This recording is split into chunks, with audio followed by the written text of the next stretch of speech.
16 నుంచి 18 వరకు వాక్య భాగాన్ని మనం ధ్యానం చేద్దాం ఈరోజు. ఇక్కడ ఉన్నటువంటి ఒక అంశం ఉంది. ఈ అంశం పేరేంటంటే ఉపవాసం అనే ఒక అంశం ఉంది. ఈ ఉపవాసం అనే అంశాన్ని మనం ధ్యానం చేద్దాం. ఓకేనా? రైట్. ఇప్పుడు యేసుప్రభు ఏం చెప్పారు చదువుదాం. 16వ వచనం. మీరు ఉపవాసము చేయనప్పుడు వేషధారుల వలె దుఃఖముగులై ఉండకుడి, తాము ఉపవాసము చేయనట్టు మనుషులకు కనబడవలనని వారు తమ ముఖమును వికారము చేసుకుందరు. వారు తమ ఫలము పొంది ఉన్నారని నిశ్చయంగా మీతో నేను చెప్తున్నాను అని యేసుప్రభు. ఉపవాసం చేసేవాడు ఎలా చేస్తున్నారో చెప్తున్నారు, కానీ ఎలా చేయాలో దానికి ఎంత వచ్చినా చెప్తున్నారు. అది కూడా చదువుదామా? అది కూడా చదివినాక ముందుకు కొనసాగుదాం. ఉపవాసము చేయనట్టు మనుషులకు కనబడవలనే కాక రహస్యమందున నీ తండ్రికే కనబడవలనని నీవు ఉపవాసము చేయనప్పుడు నీ తల అంటుకొని నీ ముఖము కడుగుకొనుము.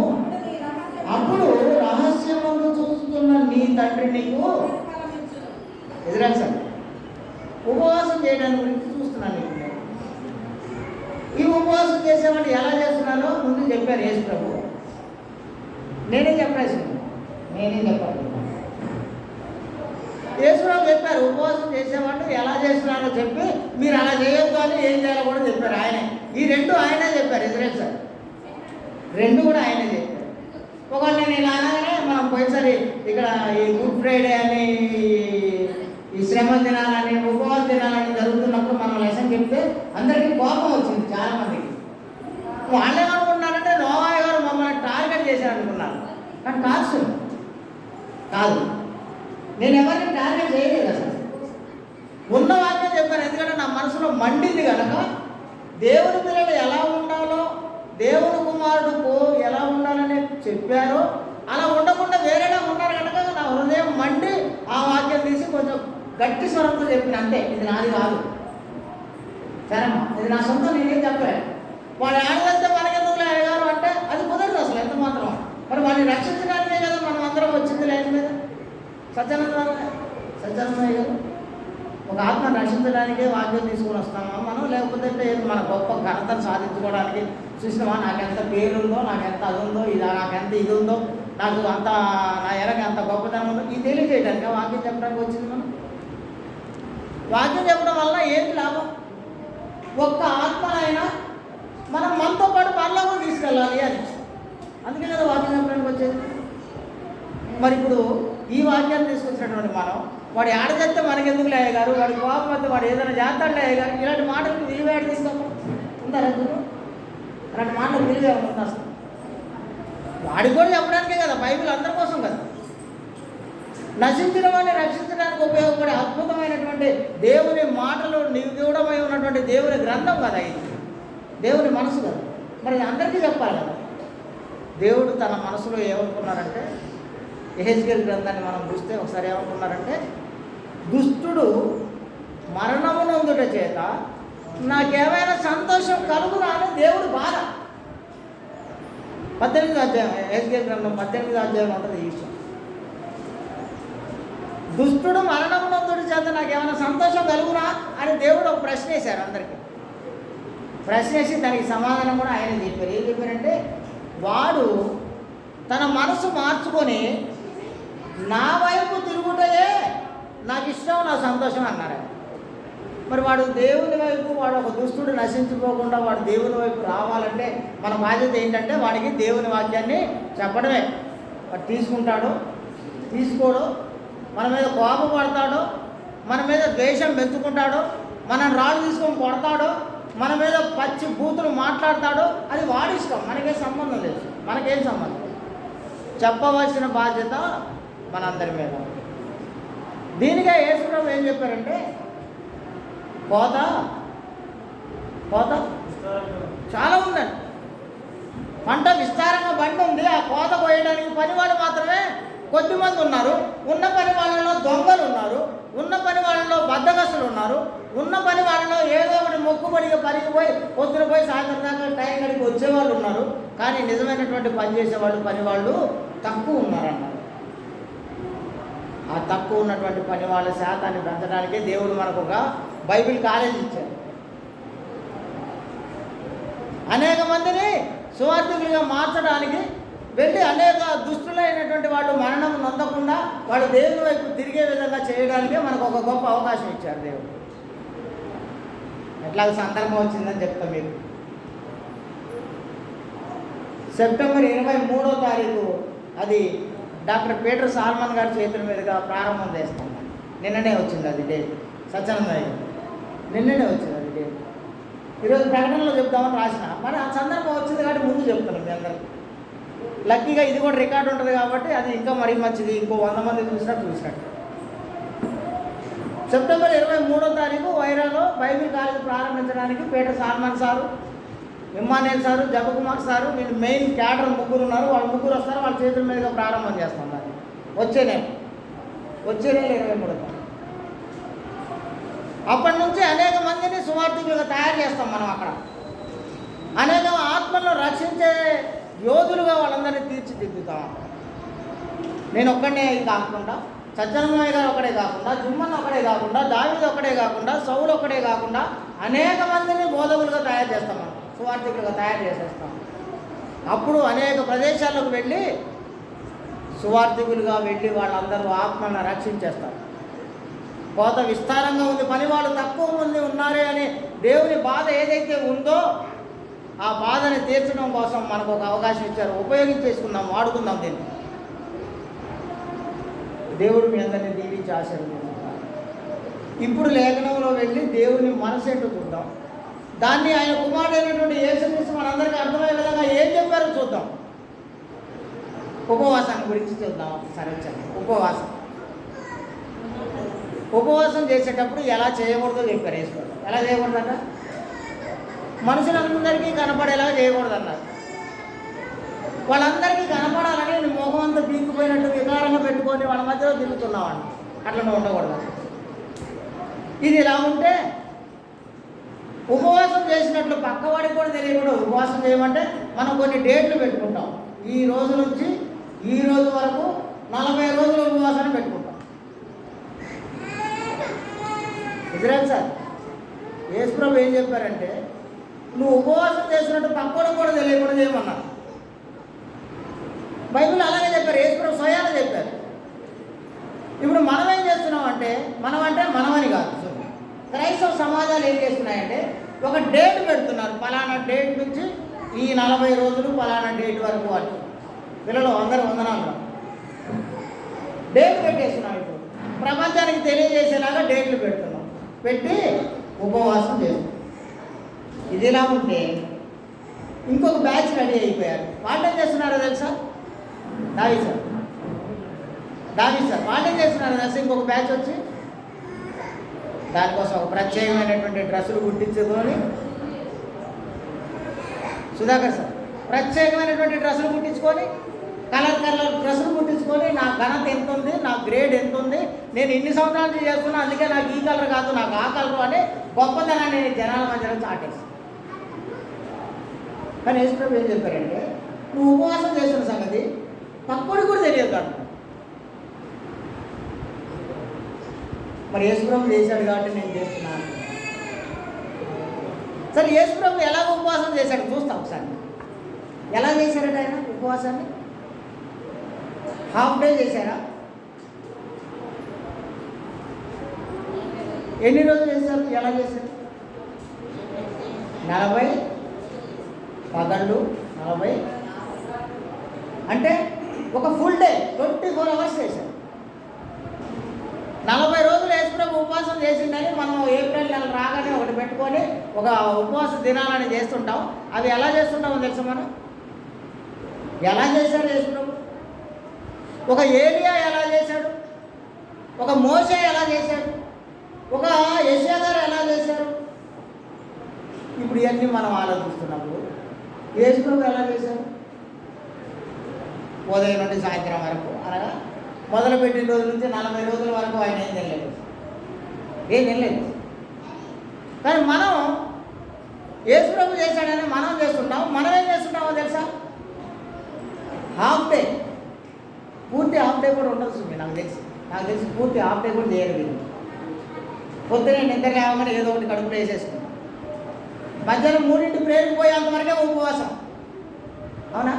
ప్రేరుకు పోయి రాగానే ఉపవాసం దీక్ష విరమించేస్తాం. అంటే అది 3, 3:30 లేదంటే 4. పొద్దున 6 నుంచి సాయంత్రం 4 గంటల మధ్యలో 10 గంటలే ఉపవాసం. కనీసం 12 గంటల ఉపవాసం కూడా చేయరు. హాఫ్ డే 10 గంటల ఉపవాసం చేసి దానికోసం కొత్త డ్రెస్సులు వేసి మేమందరం, మా ఫ్యామిలీ అందరూ ఫాస్టింగ్ ప్రేయర్ అని భగవాన్ చెప్పి పెట్టుకొని పొద్దు నుంచి ఏం తినలే, ఏం తాగలే, హాఫ్ డే చేసి, హాఫ్ డే 10 గంటల ఉపవాసం చేస్తున్నావు. నువ్వు 40 రోజులు ఒక పేరు పెట్టేశావు. పక్కడు కూడా తెలియకుండా చేయమని యేసుప్రభు చెప్తే నువ్వు ఒక పెద్ద బోర్డు కట్టుకొని మెల్ల ఒక బోర్డు వేసుకొని తిరుగుతున్నావు. అది నీవు అందరికీ ఇంకా లోపల ఎవరు అన్నిటి కూడా తెలవాలని ఒక కొత్త డ్రెస్సులు వేసుకొని దాన్ని చేస్తున్నావు. ఇప్పుడు నేను ఒక విషయం చెప్తాను. మా జాయ్ ఉన్నాడు అనుకుందాం. పాపం ఆయన డబ్బులేని బాగా భేదవాడు అనుకుందాం. ఆ జాయ్ ఏం చేశాడంటే టెరికాటన్ షర్ట్లు తెచ్చి ఆ డ్రెస్ తెచ్చి కుట్టించుకున్నాడు ఆయన. ఎందుకంటే డబ్బులు లేవుగా టెరికాట్ వేసుకున్నాడు. ఇప్పుడు మా జున్నుగాడు ఆయన దగ్గరికి వచ్చి ఏంది అలాంటివి వేసుకున్నావేంటి అని వాడు వెళ్ళి మంచి పొన్నూరు కత్తెర కాటన్ తెచ్చి వేసుకున్నాడు వాడు. అదే కలర్ వైట్. ఆ తర్వాత మా సుధాకర్ సార్ వెళ్ళి ఆయన అంతకంటే ఖరీదైనటువంటి వైట్ వేసుకున్నాడు. డబ్బులు వాళ్ళ దగ్గర ఉన్న డబ్బులను బట్టి, వాళ్ళకు ఉన్నటువంటి స్థాయిని బట్టి, వాళ్ళు వేసుకునే వస్త్రాల ఖరీదుని బట్టి మార్పు పొందుతుంది. వీళ్ళందరూ కలిసి ఏం చేస్తున్నారంటే నా దేవుని కోసం చేస్తున్నాను, నేను యేసుప్రభు చేశాడు కాబట్టి నేను చేస్తున్నాను పేరు తీసుకొచ్చి ఉపవాసం చేస్తాను. ఇప్పుడు ఈ ఉపవాసం చేసేటప్పుడు మా జాయిని గురించి తీసుకుందాం, మళ్ళీ బయట వాళ్ళ గురించి కాకుండా మా జాయిని తీసుకుంటారు. రేపటి నుండి ఉపవాస దినాలు చేయాలని అనుకున్నాడు జాయి 40 రోజులు.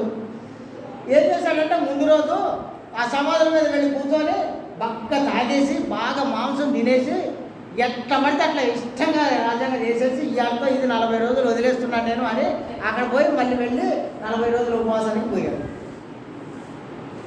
ఉపవాసం అయిపోయిన తర్వాత వెంటనే మాంసం కుండకి తగులుకొని ఏదైతే 40 రోజులు మిస్ అయ్యాడో ఈ 40 రోజుల మందం మాంసం తిన్నదాకా నిద్రపోడు మా జాయి. ఇప్పుడు ఇది ఇలాగే ఉంటే ఈ ఉపవాసం చేస్తున్నప్పుడు మధ్యలో ఏంటంటే మా జాయి ఉండలేకపోయాడు. ఉపవాసం ఎవరు చూడలేదని సీక్రెట్గా ఒక ఇంట్లోకి పోయి రూమ్లోకి పోయి కనీసం ఆ డ్రెస్ కూడా తీయట్లేదు. ఆ డ్రెస్ అట్నే కంటిన్యూ వేయాలి కాబట్టి అది తీయకుండా ఎవరు చూడలేదని ఆయన వచ్చి గ్లాసులో మందు పెట్టుకొని పక్కన ఇక్కడ బిర్యానీ ప్యాకెట్ పెట్టుకొని తింటుంటే ఉండి మా జున్నుగాడు వచ్చింది. ఇప్పుడు భవానీ వాళ్ళ కూతురు జున్నుగాడు వచ్చింది. వాడు చూసి వెంటనే మొబైల్లో ఫోటోలు తీసి వాట్సాప్లో పెట్టాడు. పెడితే వాట్సాప్లలో అదంతా హల్చల్ చేస్తుంటే ఇప్పుడు అవమానం ఎవరికి? నువ్వు మళ్ళీ డ్రెస్ కూడా తీయలే. నేను నిజం చెప్తున్నాను మీకు, అది వేరే వాళ్ళు చేసిందని వేరే పేరు చెప్పకుండా మా జాయి పేరు చెప్పుకుంటాను నేను అంతే. కావాలంటే ఇప్పటికీ స్టోర్ చేసి దాచిపెట్టిన పెడతా మీకు కావాలంటే సాయంత్రానికి ఆ ఫోటో వీడియో. నేను మీ అందరికి ఇదే విషయం చెప్తున్నా. ఉపవాసం చేసేటప్పుడు ఎలా చేయాలో చెప్పారు యేసుప్రభు, ఎలా చేయకూడదో కూడా చెప్పారు ఆయన. కానీ ఇప్పుడు చేసినటువంటి వాళ్ళందరి గురించి ఆలోచిస్తున్నాను నేను. ఉపవాసం చేసేటప్పుడు ఎలా చేయాలి? రైట్. ఇప్పుడు ఉపవాసం చేయాల్సి వచ్చినప్పుడు దేవుని గురించి ఉపవాసం ఏంటో ఒకసారి ఆలోచిస్తాను నేను. ఇప్పుడు మనం ఉపవాసం ఉన్నాం, మంచిది. ఒక పూట అంతా అన్నం లేదు, చాలా మంచిది. ఆ అన్నం ఏం చేస్తాం? ఆ బియ్యం ఏం చేస్తాం మనం? వాటిని ఉపవాసం ఉన్నామంటే అర్థం ఏంటి అర్థం? ఆ ఆహారాన్ని మనం తినే ఆహారాన్ని త్యాగం చేసామనే కదా ఇజ్రాయెల్. దాన్ని తినకుండా దాన్ని త్యాగం చేసామనే కదా అర్థం. మరి ఆహారం ఏం చేయాలి మనం? మళ్ళీ మనం సాయంత్రం వండుకొని తినాలా? అంతేనా? మళ్ళీ మనం దాన్ని సాయంత్రానికి వండుకొని తినాలా? అందుకే నా ఉపవాసం నువ్వు ఏదైతే ఉపవాసం ఉన్నావో, ఉపవాసం ఉన్నప్పుడు నువ్వు ఏదైతే తినకుండా వదిలేసావో దాన్ని తీసి వేరే వాడికి పెట్టాలి కదా. అదే కదా నిజమైన ఉపవాసం అంటే. అంతేనా కదా? ఇప్పుడు మా కర్ణాన్ని నేను చూస్తాను, నా మీద గుర్రుకు చూస్తుంది. ఏంటంటే నేను ఒక విషయం చెప్తాను మీకు. ఇప్పుడు మన ఆహారాన్ని వాడికి ఎందుకు పెట్టాలనుకుంటాం మనం? ఇంత కష్టపడి సంపాదించి తెచ్చి, నేను 6 కాలం ఎండలో కష్టపడి నేను సంపాదించుకొని తెస్తే వాడెవడిగా ఎందుకు పెట్టాలి? నేను మళ్ళీ మీ అందరికీ, నీవు ఆహారం 5 ఏళ్లతో లోపల నువ్వు ఆహారాన్ని తింటున్నావు అంటే ఏంటి అని అర్థం చెప్పినో తెలుసా బైబిల్లో? ఏమని చెప్పారు బైబిల్లో నీకు? నువ్వు ఆహారం 5 ఏళ్లతో నువ్వు తింటున్నావు అంటే అర్థం ఏంటంటే అది నీకు దేవుడు ఇచ్చినటువంటి దీవెన. నీ దేవుడు ఇస్తేనే నీ ఇంట్లోకి బియ్యం గింజైనా వచ్చింది, లేదంటే నీ ఇంట్లోకి 1 రూపాయి వచ్చినా అది నీ దేవుడు ఇస్తేనే నీకు వచ్చింది. అంత సామాన్యంగా నేను కష్టపడ్డా, ఒళ్ళంతా అలసిపోయిందాకా పనిచేసిన, ఇది నా సొంత కష్టార్జితం, నా శక్తి సామర్థ్యం అని నువ్వు అనుకుంటే నువ్వు ఒట్టి పనికి మాలినవాడని అర్థం. నీ దేవుని అనుమతి రావాలి. నీ దేవుడు నీకు అనుమతిని ఇవ్వాలి. ఇస్తేనే అది నీ ఇంట్లో వచ్చింది, ఇస్తేనే అది నేను కలుపుకొని నీ నోటి దాకా వస్తుంది. లేకపోతే అది నీ నోటికి కానీ నీ చేతికి కానీ నీ ఇంట్లోకి కానీ రాదని. ఇప్పుడు చెప్పండి, నేను కష్టపడి సంపాదించుకున్న సొమ్ము వాడికి ఎందుకు ఇవ్వాలని నువ్వు అనుకుంటున్నావు అంటే ఏంటి అర్థం? నీదా? అది నీదా? నీ దేవుడు నీకు ఇచ్చింది. రైట్? ఇంతవరకు క్లారిటీగా ఉన్నారు కదా ఇజ్రాయెల్ సార్? నీ దేవుడు నీకు ఇచ్చిన దాంట్లో నీ దేవుని వాటా ఏది? ఈ ప్రశ్న ఏంటి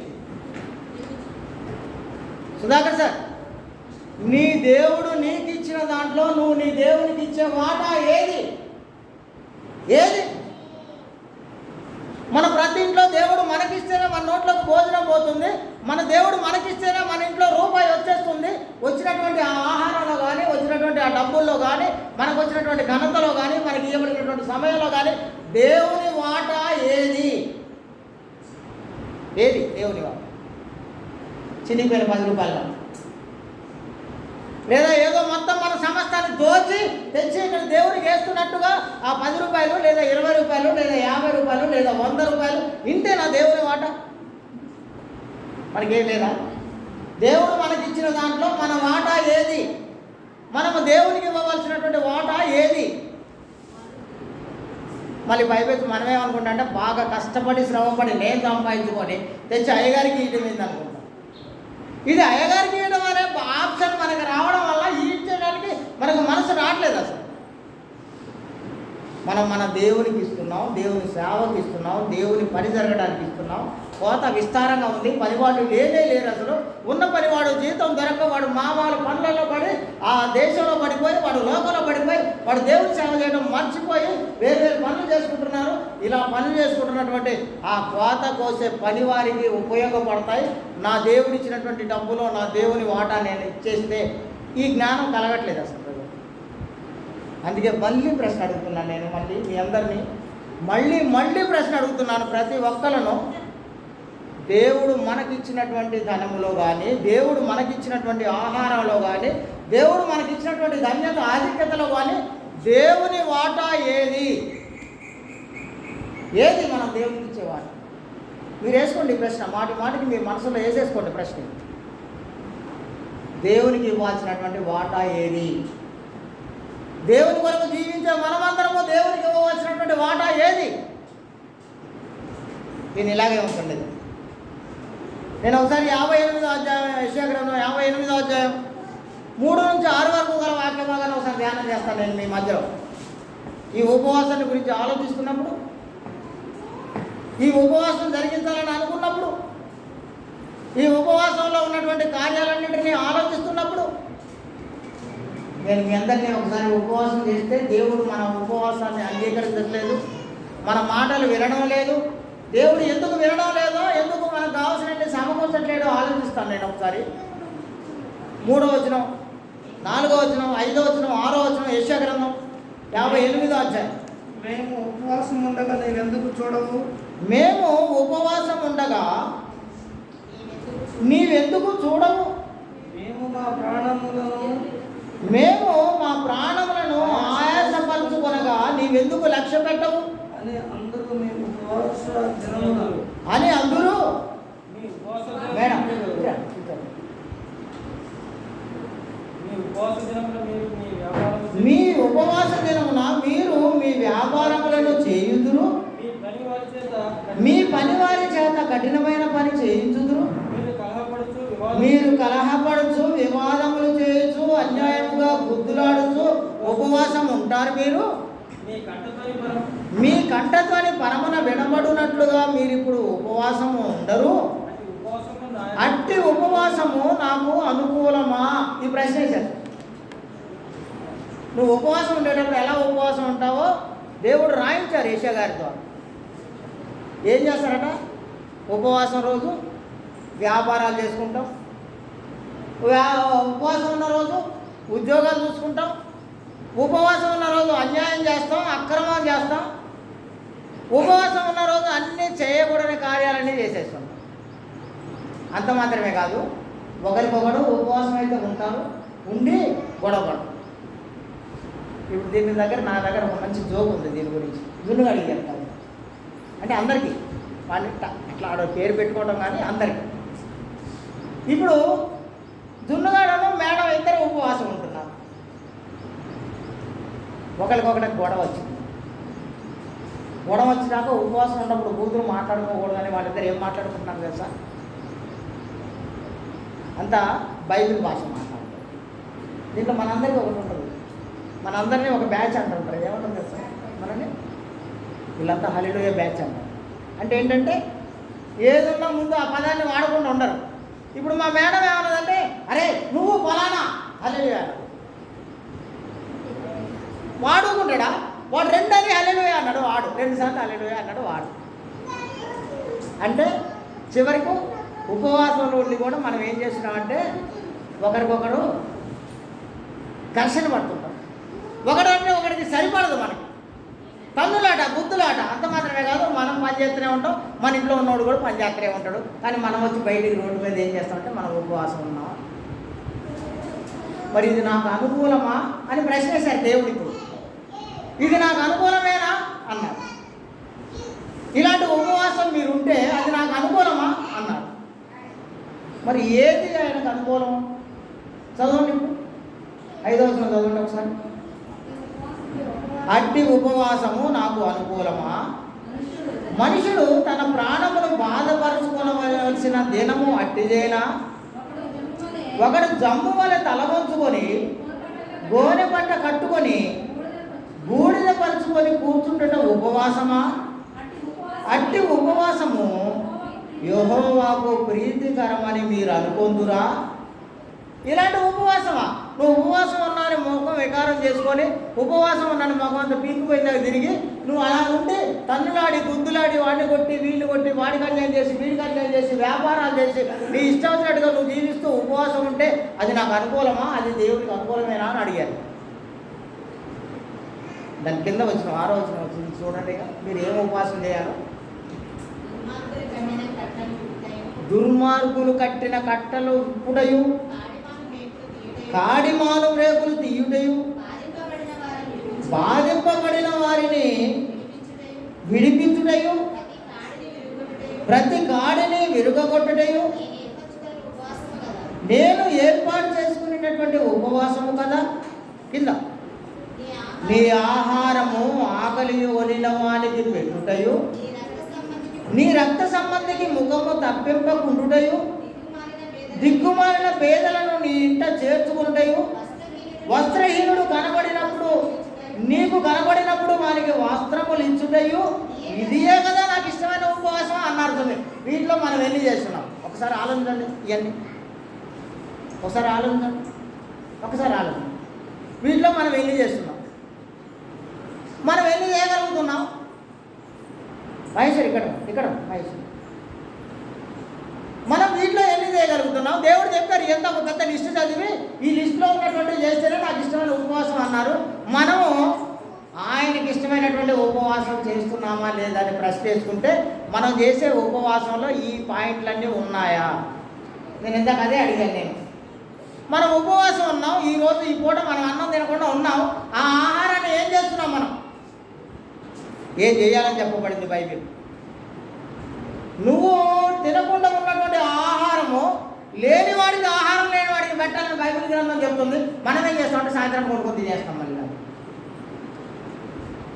నేను అందుకే మీ అందరికీ ఒక విషయం చెప్తా, మీరు ఎప్పుడైనా ఉపవాసం ఉండండి. ఉపవాసం ఉండకూడదని బైబిల్లో లేదు, అసలు ఉపవాసం ఉండాలి, కానీ నువ్వు చేసే విధానం వేరే ఉండాలన్నారు. ఇప్పుడు ఎప్పుడైనా సరే నేను మళ్ళీ చెప్తున్నాను, మీరు నిర్ణయించుకోండి. ఉపవాసం ఉండాలనుకున్నప్పుడు ఉపవాసం ఉండండి. ఆ రోజు వండాల్సినటువంటి ఆహారాన్ని, ఆ రోజు కూరగాయలు పెట్టాల్సినటువంటి డబ్బులను ఎవడైనా నీ ఇంటి ముందుకు వచ్చి అమ్మా అంటే వాడికి పెట్టండి. లేదు, నువ్వే వెళ్ళి రోడ్డు మీదకి వెళ్ళి ఎవడైనా ఆకలితో ఉన్నాడని చూసి వాడికి ఆ బియ్యమును ఆ కూరగాయ డబ్బులు ఇచ్చిరండి. అప్పుడు నువ్వు చేసిన ఉపవాసానికి దేవుని దీవెనలు ఆశీర్వాదాలు సమృద్ధిగా దొరుకుతాయి. నేను ఇంకొక విషయం కూడా చెప్తాను. నేను సపోజ్ ఇంకొక విషయం, మా జాయికి వాళ్ళ నాన్నగారు అద్భుతమైనటువంటి డ్రెస్సులు కొన్నారు. కొంటే ఆయన కొత్త బట్టలు వచ్చిన ప్రతిసారి ఏం చేస్తున్నాడంటే పాత బట్టలు తీసి పక్కన పడేస్తున్నాడు వేసుకోకుండా. అంటే అది పనికిరాదని కాదు. అది ఒకవేళ డ్రెస్ లేని వాళ్ళు, చొక్కా లేని వాళ్ళు, చిరిగిన బట్టలతో తిరిగేవాళ్ళు, ఒంటి మీద గుడ్డ లేకుండా తిరిగేవాడికి 1 సంవత్సరం పనికి వస్తుంది అది. కానీ మా జాయికి పనికిరాదు అది. ఎందుకంటే వాళ్ళ నాన్నగారు కొత్తగా ఉన్నారు కాబట్టి వీటన్నింటినీ పక్కకు నెట్టేస్తుంది. మరి అలాంటి కనీసం నీకు పనికిరానిది ప్రజలందరికీ పనికొచ్చేది నీ దగ్గర వేస్ట్ పడి మూలన మసిగుడ్డలాగా మారిపోతున్నటువంటి దాన్ని ఎవరికైనా ఇస్తామో మనం ఆలోచించండి. ఇప్పుడు మీరు ఆలోచించండి, నేను నిజమైన ఉపవాసం ఏంటో చూస్తున్నాను. నేను ఇప్పుడు ఆ పనికిరానిదని, మనం పనికిరాదని పక్కన వేసినటువంటి ఆ పాయింట్ షర్ట్ ఏదైతే ఉందో, వాళ్ళ నాన్నగారికి ఎక్కువ డబ్బులు ఉండడం వల్ల, కొత్త కొనడం వల్ల అవి మంచిగా ఉన్నా కూడా, అవి చాలా కాలం మల్లిక కలిగి పనిచేయగలిగినా కూడా మనం పక్కన పెట్టేస్తాం. వాటిని ఏం చేస్తామంటే ఉండి ఒకరోజు ఇంట్లో మసిగుట్టలు లేవని వాటిని మసిగుట్టలకు తీసుకొని వాడుకుంటాం మనం. కానీ అదే బట్టలు లేని వాడికి, వస్త్రహీనత కలిగిన వాడికి అవి ఇస్తే వాడిని 1 సంవత్సర కాలం కాపాడిద్ది ఆ వస్త్రం. ఇవ్వగలమా? ఇప్పుడు ఆలోచించండి. మనం మళ్ళీ ఒకసారి వచ్చేయండి ఎన్నికి. మనం ఈ పని చేయగలుగుతున్నామా? ఒకవేళ మనమే, ఇప్పుడు మా మేడం ఉందనుకున్నాం, మా పంతులమ్మ గారు ఉందనుకున్నాం. ఒకవేళ మా పంతులమ్మ గారికి చెల్లెలు కానీ తమ్ముడు కానీ పుట్టాడు అనుకుందాం. వాళ్ళ నాన్నగారు బీరువాలు కొన్నటువంటి డ్రెస్ ఏం చేస్తారంటే ఒకవేళ వాళ్ళ చెల్లెలకు తమ్ముడుగా వేస్తారంతే, ఎవరికి ఇవ్వాలని అనుకో. లేదు, ఒకవేళ వాళ్ళ తమ్ముడికి చెల్లెలకి వాళ్ళ మీద ప్రేమ ఉంటే, వాళ్ళ తమ్ముడికి చెల్లెలకి కొత్తగా కొంటే ఇవన్నీ తీసి మూలలు వేసేసుకుంటారు. కానీ అదే బయట పిల్లలు చాలామంది వస్త్రాలు లేకుండా తిరుగుతుంటారు. చలికి, ఎండకు, వాళ్ళకి కనీసం వాళ్ళకు వస్త్రం లేకుండా ఎంత ఇబ్బంది పడుతుంటారు వాళ్ళకి ఇస్తున్నామమ్మా. ఇది నాకు నిజమైనటువంటి ఉపవాసం. ఎవడైనా ఒక దుస్తుడు వాడిని కట్లు కట్టి వాడిని బంధకాల్లో పెడితే నువ్వు వెళ్ళి ఆ కట్లు విప్పడం అన్నారు. అంటే కట్లు అంటే నిజంగా ఈ కట్లని కాదు చూపి అర్థం దాని సరే, ఈ కట్లని కాదు. ఎదుటివాడు వాడిని హింసిస్తుంటే నువ్వు వెళ్ళి వాడిని కాపాడడం అని అర్థం. ఎదుటివాడిని ఆకలి కొనేలాంటి పరిస్థితులకు ఒకటి నెట్టేస్తే నువ్వు వెళ్ళి వాడికి ఆహారం అందించడం అని అర్థం. అది మనం అలాంటి ఉపవాసం చేస్తున్నామా లేదా? పైపెచ్చి ఏం చేస్తాం? కొత్త డ్రెస్సులు గుర్తించేసుకుంటాం. 40 రోజులు ఉపవాసం అంటాం. ఆ 40 రోజులు మనం చేసే ఉపవాసం రోజులో 10 గంటలు కూడా చేయం. ఆ 10 గంటల్లో సీక్రెట్గా ఉపవాసాన్ని విరమించే వాళ్ళు ఎంతమంది ఉంటారో తట్టుకోలేక. నేను ఇంకొక విషయం చెప్తానండి మీకు. సుమి, అది నా మీద చెప్పుకుంటా. ఇప్పుడు నా మీద చెప్పుకుంటా మహేశ్వరి, మీ మీద కాదు, అది నా మీద చెప్పుకుంటా. ఇప్పుడు నాకు అమ్మగారికి షుగర్,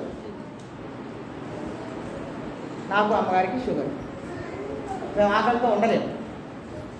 ఇప్పుడు నాకు ఒక స్థానిక సంఘం ఉంది, ఇక్కడ 100 మంది ఉన్నారు, మీరు అందరు కలిసి. మీ అందరికీ ఏం చెప్పానంటే, నేను ఏప్రిల్ నెలలో ఉపవాస దినాలు వచ్చేసాయి, మీరందరూ క్రమంగా ఉపవాసం ఉండాలో, మంచి డ్రెస్సులు కుట్టించుకోవాలని చెప్పినాను నేను మీ అందరికీ. మేము ఇద్దరం ఉండట్లేదు, మీరు ఊరుకుంటారా? మా పుష్పలాంటి అమ్మాయి వచ్చి అడిగింది నన్ను, అయ్యగారు నీకొద్దా పరలోకం, మాకే పరలోకం కావాలా, నువ్వు ఉండట్లేదు మమ్మల్ని ఉండమంటున్నది ఏందని అడిగింది ఆమె. అడగగా నేనేం చేశాను, అమ్మ దేవుడు మాకు ఉపవాసం ఉండకుండా మాకు ఒక జబ్బు పెట్టిండమ్మ, అందుకే మేము ఉండలేకపోతాం. మరి ఈ తప్పు కూడా ఎవరిదట? ఈ తప్పు కూడా దేవుడిదే అన్నమాట. నేను మీ అందరికీ ఈ సంగతులన్నీ ఎందుకు చెప్తున్నానంటే, ఆలోచించండి, బాగా ఆలోచిస్తూ ఉండండి. దేవుడు మీ విషయంలో ఏ చిత్తాలు కలిగి ఉన్నారో ఆలోచించండి. మీరందరూ ఏం చేస్తే మీరందరూ దేవుని పిల్లలుగా ఉంటారో, ఏం చేస్తే దేవుడు మీ అందరినీ అత్యధికంగా దీవించి ఆశీర్వదిస్తారో మీరందరూ ఆలోచించండి. అలా జీవించడం ప్రయత్నం చేద్దాం మనందరం. నేనే ఉండను, మీ అందరూ ఉండాలని కోరు. పరలోకం వచ్చేసరికి నాకే వచ్చింది కానీ మీకు ఎవరికి రాదంట. మళ్ళా ఇలాంటి మాటలను కానీ ఇలాంటి ఆలోచనలు కానీ కావచ్చు. అసలు ఉపవాసం చేయాల్సినటువంటి అవసరం మనకేంటి? ప్రియాంక మనకేంటి అసలు? మనకెందుకు అవసరం? మనకేమైనా అవసరం ఉందా? అసలు ఉపవాసం చేయాల్సిన అవసరం ఉందా? మనం ఉందా? మార్క్స్ వార్త 12వ అధ్యాయంలో వెళ్ళిపోదాం, చూద్దాం. 2వ అధ్యాయం, సార్ నన్ను క్షమించండి, 2వ అధ్యాయం 19వ. యేసు పెళ్లి కుమారుడు తమతో ఉన్న కాలమున పెళ్లి ఇంటి వాళ్ళు ఉపవాసం ఉంటారా? ఈ ప్రశ్న ఎదుర్కోండి. అసలు ఇప్పుడు మొన్న మేము మ్యాగీ పెళ్లి చేసినాం. ఒక వారం 10 రోజుల నుంచి ఇల్లంతా కలకల ఆడుతుంది. బంధువులు వచ్చే వాళ్ళతో పోయే వాళ్ళతో. మా రేవతి ఇదే సన్నని మేము వచ్చిన ప్రతిసారి అనంతరిపాయ గారు, నువ్వు అజ్జయ్య గారు, ఇజ్జయ్య గారు అని మా మీద ఒత్తిడి చేసి బలవంతంగా కూడా మాకు ఆహారం పెట్టారు. ఫస్ట్ ఉంటారా ఎవరైనా పెళ్లి జరిగే ఇంట్లో? రేవతి నువ్వు ఎదుర్కోరు ఈ ప్రశ్న. మన ఇంట్లో పెళ్లి జరుగుతుంటే, మనతో పెళ్లి కుమారుడు ఉంటే మన ఇంట్లో ఎవరైనా ఉపవాసం ఉంటాడా? మరి ఇప్పుడు మనం ఉపవాసం ఉంటున్నామంటే ఏంటి అర్థమయ్యా? నేను దావిసారికి ట్రాన్స్ఫర్ చేస్తాను. ఇప్పుడు మనం ఉపవాసం ఉంటున్నామంటే ఏమిటి అర్థం? ఏంటి అర్థం? మనతో పెళ్లి కుమారుడు లేడు అని అర్థం. అవునా? నాతో చేసి లేడయ్యా, అందుకే ఉపవాసం చేస్తున్నాను అర్థం. అంతేనా? బాగా ఫీల్ అవుతారు కదా ఈ మాటలకు, ఆన్లైన్లో అయినా బయట అయినా. నువ్వు ఉపవాసం చేస్తున్నావు అంటే అర్థం ఏంటంటే నీతో యేసు లేడని, నా యేసు నాతో లేడని నువ్వు ప్రపంచానికి చాటి చెప్తున్నట్టు. సిగ్గు లేదు మనకందరికి. ఇంకా నువ్వు యేసు నాతో లేడని ప్రపంచానికి చెప్తున్నావు. నువ్వు ఉపవాసం చేస్తున్నావు అంటే యేసు నీతో లేడని నువ్వు ప్రపంచానికి చెప్తున్నావు. ప్రపంచ వ్యాప్తంగా ప్రజలందరికీ నువ్వు ఇచ్చే సందేశం ఏంటంటే యేసు నాతో లేడు, పెళ్లి కుమారుడు నాతో లేడు, అందుకే నేను ఉపవాసం ఉంటున్నాను, నేను బస్తుంటున్నానని నువ్వు సమాజానికి మెసేజ్ ఇస్తున్నట్టు. నువ్వు ఉపవాసం ఉంటున్నావంటే 40 రోజులు ఉపవాసం నువ్వు చేస్తున్నావు అంటే అర్థం ఏంటంటే నాతో యేసు లేడు అని నువ్వే చెప్తున్నట్టు ప్రపంచానికి. మళ్ళీ ఇది కూడా నా సొంత మాటే కాదు సుమి, యేసు ప్రభు స్వయాన్ని చెప్పినటువంటి మాటే ఇది. యేసు ప్రభే చెప్పారు. ఏం చెప్పారు? పెళ్లి కుమారుడు ఉన్న ఇంట్లో ఎవడు ఉపవాసం ఉంటారు, మంచి రకరకాల భోజనాలు వండుకొని తింటారని చెప్పారు. మరి మన పెళ్లి కుమారుడు ఎవరు? మరి మనం పెళ్లి కుమారుడు మనతో కలిగి ఉండి, మనం పెళ్లి కుమారుడుతో ఉండి ఆయనను మన ఇంట్లో పెట్టుకొని మనం ఉపవాసం ఉంటున్నామంటే ఏంటి అర్థం? నా యేసు నాతో లేడు, నేను యేసుతో లేను, నా యేసు నాతో లేడు, నేను యేసుతో లేను అనేది మెసేజ్ చేయటం. మరి ఇప్పుడు ఒక్కసారి నేను పాత నిబంధన కాలంలో వెళ్ళిపోయి ఇదే సార్ మన దావి సార్ ఒక్కసారి పాత నిబంధన కాలంలోకి వెళ్ళిపోయి నేను అప్పుడు మహా ప్రవక్తలు ఉపవాసం ఉన్నటువంటి సందర్భాలను ఒకసారి ఆలోచిస్తాను. నేను ఏరియా ఎందుకు 40 రోజులు ఉపవాసం చేశారు? సత్యానందమయ్య గారికి రాశారు చేద్దాం ఇప్పుడు దాన్ని. ఏరియా ఎందుకు 40 రోజులు ఉపవాసం చేశారు? ఏషియా ఎందుకు ఉపవాసం చేశారు? యెహెజ్కేలు ఎందుకు ఉపవాసం చేశారు? మోషే ఎందుకు ఉపవాసం చేశారు? ఇప్పుడు మనం ఆలోచించాలి. ఎందుకనగా వాళ్ళు చేయాల్సినటువంటి పని చాలా గొప్ప పని ముందుండి, దేవుని పని ముందున్నటువంటి ఆ దేవుని పని నెరవేర్చడానికి వాళ్ళను వాళ్ళు సిద్ధం చేసుకోవడానికి ఉపవాసం చేశారు. వాళ్ళు తమను తాము సిద్ధం చేసుకోవడానికి ఈ శరీరం రక్త మాంసాలు కలిగినటువంటి ఈ శరీరము చాలా సింపుల్గా పడిపోతుంది కనుక ఈ శరీరం ద్వారా ఎదుర్కొనే ఆకలికి తట్టుకోలేక అందరూ ఆ పనిని వదిలేసి ఆహారం కోసం పరుగులు పెడతారు కనుక ఆ శరీరాన్ని సాధన చేయడం కోసం పడే శ్రమల వలన ఒక లక్ష్యానికి ముందుకు వెళ్ళేటప్పుడు లక్ష్యాన్ని మాత్రమే ఛేదించడానికి మిగతా సంగతులన్నింటినీ వదులుకోవడానికి శరీరాన్ని సిద్ధం చేసుకోవడానికి ఉపవాసం చేశారు వాళ్ళందరూ.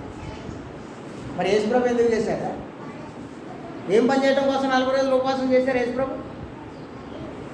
తాను సిలువ ఎక్కవలసినటువంటి అవసరం ఉంది కనుక, తాను సిలువలో ప్రాణం ఇవ్వాల్సినటువంటి అవసరం ఉంది కనుక తన శరీరాన్ని నలగొట్టుకునేటప్పుడు దాన్ని ఆయన తన స్వాధీనంలోనికి తెచ్చుకోవడం కోసం 40 రోజులు ఉపవాసం ఉన్నారు. డే అండ్ నైట్ ఉన్నారు ఆయన. మనం ఇప్పట్లో ఈ 40 రోజుల ఉపవాసం పేరు పెట్టుకొని ఉదయం 6 గంటల నుంచి సాయంత్రం 3 గంటల వరకు అని 10 గంటల ఉపవాసం కాదు ఇది. హాఫ్ డే ఉపవాసాలు కాదు ఇవి, ఫుల్ డే ఉపవాసాలు చేశారు వాళ్ళు. ఎందుకంటే ఒక గొప్ప పనిని పెట్టుకున్నప్పుడు నువ్వు కూడా చేయాలి ఉపవాసం. ఒక గొప్ప లక్ష్యాన్ని నువ్వు నిర్దేశించుకున్నప్పుడు నువ్వు ఉపవాసం ఉండాలి.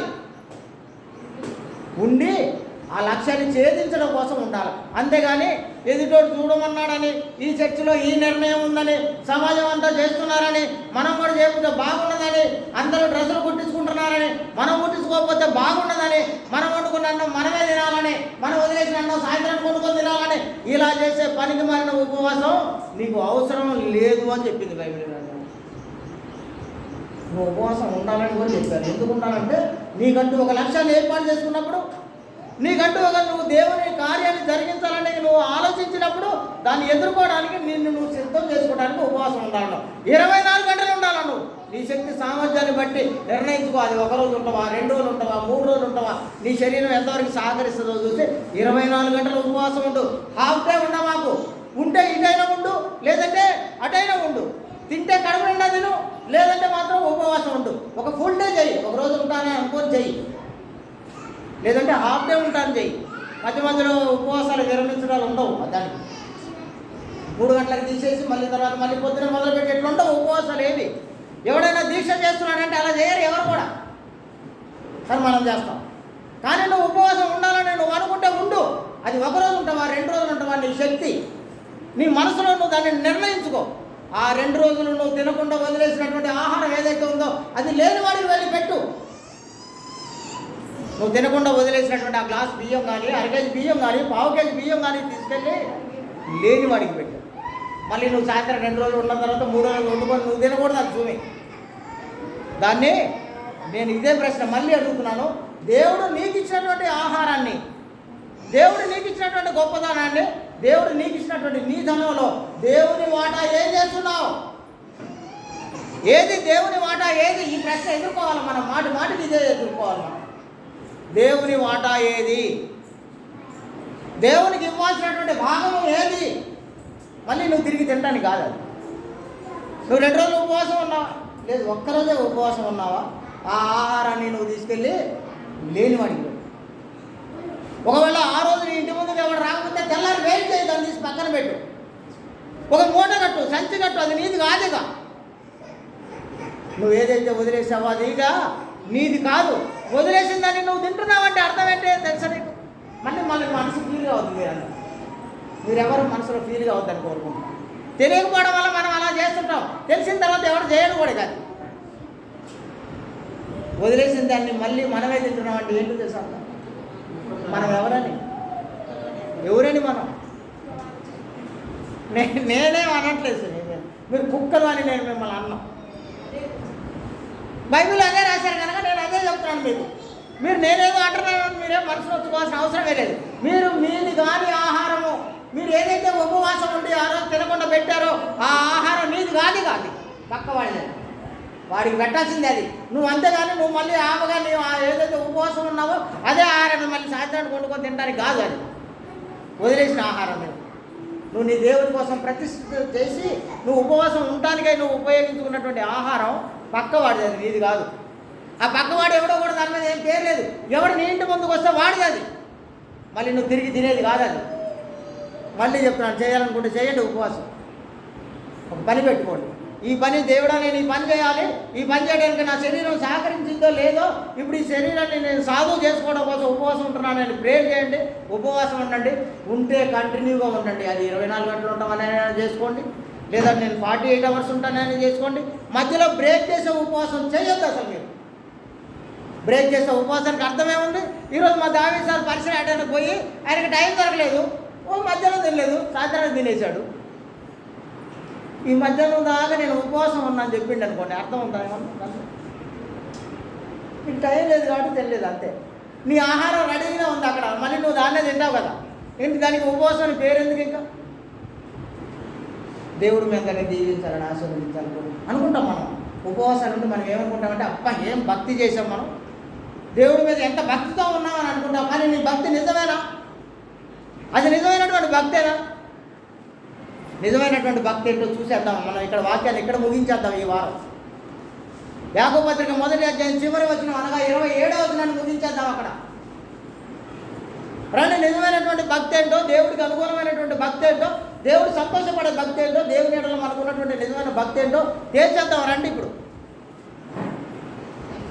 యాకోబు గారు రాసినటువంటి పత్రిక 1వ అధ్యాయం చివరి వచనం 27వ వచనం. తండ్రి అయినటువంటి దేవుని ఎదుట పవిత్రమును నిష్కళంకమునైన భక్తి ఏదనగా దిక్కులేని పిల్లలను, విధవరాండ్రను వారి ఇబ్బందులలో పరామర్శించుటయు, ఈ లోక మాలిన్యము నీకు అంటకుండా నిన్ను నువ్వు కాపాడుకోవడమే నిజమైనటువంటి భక్తి అన్నారు. ఎదురే సార్, నిజమైన భక్తి ఏంటంటే దిక్కులేని పిల్లల్ని ఆదరించాలి, కష్టాల్లో ఉన్నటువంటి విధవరాలని ఆదరించాలి మనం. అంత మాత్రమే కాదు, వాళ్ళ అవసరాల్లో తోడుగా ఉండటమే కాదు, నీకు నువ్వు ఈ లోక సంబంధమైనటువంటి మాలిన్యం నీ వంట కూడా బతకాలి. లోకంలో చాలా పాపం ఉంది, లోకంలో ఎంతో దుర్మార్గం దుష్టత్వం ఉంది, అదంతా నీకు అంటకుండా బ్రతకటమే నిజమైనటువంటి భక్తి. దీంతో పాటు ఏం చేయాలట? దిక్కులేని పిల్లలను, అనాథలను, విధవరాళ్లను వీళ్ళందరినీ ఆదరించడమే నిజమైనటువంటి భక్తి. రండి, మనం క్రైస్తవులం కదా, క్రైస్తవ జీవితాన్ని జీవిస్తున్నాం కదా, అందులోనూ మనం మహా గొప్పగా చెప్పుకుంటాం కదా, పరలోకం వెళ్ళే ఏకైక సంఘం క్రీస్తుదే, ఆ క్రీస్తు సంఘంలో ఉన్నవాడే పరలోకం వెళ్తాడని చెప్పుకుంటుంటాం కదా, మనం చాలా గర్వంగా కాళ్ళని ఎగరేసుకుని తిరుగుతుంటాం కదా. ఆ క్రీస్తు సంఘంలో ఉన్నటువంటి మనము చేయాల్సినటువంటి నిజమైనటువంటి ఉపవాసము, నిజమైనటువంటి భక్తి ఏంటంటే కష్టంలో ఉన్నవాడి కష్టానికి నువ్వు పోయి ఆ కష్టం తీర్చేయాలి. ఆకలితో ఉన్నవాడికి అన్నం పెట్టి వాడు ఆకలి తీర్చాలి, దాహంతో ఉన్నవాడికి వాటర్ ఇచ్చి వాడు దాహం తీర్చాలి. బట్టలు లేకుండా దిగంబరిగా తిరుగుతుంటే నువ్వు నీకు పనికిరాదని నువ్వు అనుకున్నదే వాడికి సంవత్సరం పనికొచ్చే బట్టలు తీసుకెళ్ళి ఇచ్చేయాలి వాడికి. అది నిజమైనటువంటి ఉపవాసం, అదే నిజమైనటువంటి భక్తి.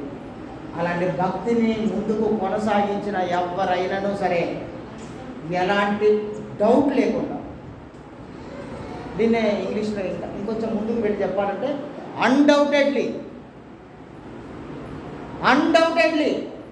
ఇంకా ఎలాంటి డౌట్ అవసరం లేదు మీ అందరికీ. ఖచ్చితంగా పరలోకం సంపాదించేసుకుంటారు మీరంతా ఈ పనులను చేయగలిగినప్పుడు. ఇవన్నీ చేయకుండా నేను దేవుని బిడ్డనే, మా నాన్నగారు క్రైస్తవుడే, మా తాతగారు క్రైస్తవుడే, మా ముత్తాత క్రైస్తవుడే, మేము తరతరాలుగా క్రైస్తవులమే అని నువ్వు అనుకున్న నీ భక్తి వ్యర్థమైనదే. నీకు పరలోకమే రానప్పుడు నీ భక్తి పనికిరానిదే. జిమన ఇప్పుడు మీ అందరికీ నేను ఇదే విషయాన్ని మీకు జ్ఞాపకం చేస్తున్నాను. నిజమైనటువంటి భక్తి నువ్వు చేస్తున్నావంటే అర్థం ఏంటంటే దిక్కులేని పిల్లలను వారి అవసరాల్లో ఆదుకోవడం, పేదలో విధవరాళ్ళు ఉంటే వాళ్ళ కష్టాల్లో నువ్వు పార్టిసిపేట్ చేయడమే. అంత మాత్రమే కాదు, ఈ లోక మాలిన్యము నీకు అంటకుండా నువ్వు లోకంలో జీవించుటయే నిజమైనటువంటి ఉపవాసము, నిజమైనటువంటి భక్తి. రండి, ఈరోజు ఎప్పుడైనా మీరు ఉండాలనుకున్నప్పుడు నేను మళ్ళీ మీ అందరిని బాగా ప్రోత్సహిస్తున్నాను. నేను మీ అందరిని ఉపవాసం ఉండాలని. ఉండండి. దేనికోసం? ఏదైనా ఒక లక్ష్యం పెట్టుకోండి. అయ్యా నేను 52 ఆదివారాలు నేను ఖచ్చితంగా నేను ప్రార్థన పోతాను ఈ సంవత్సరం అని నువ్వు ఒక లక్ష్యం పెట్టుకొని 24 గంటలు ఉపవాసం చేస్తావా, 48 గంటలు ఉపవాసం చేస్తావో చెయ్యి.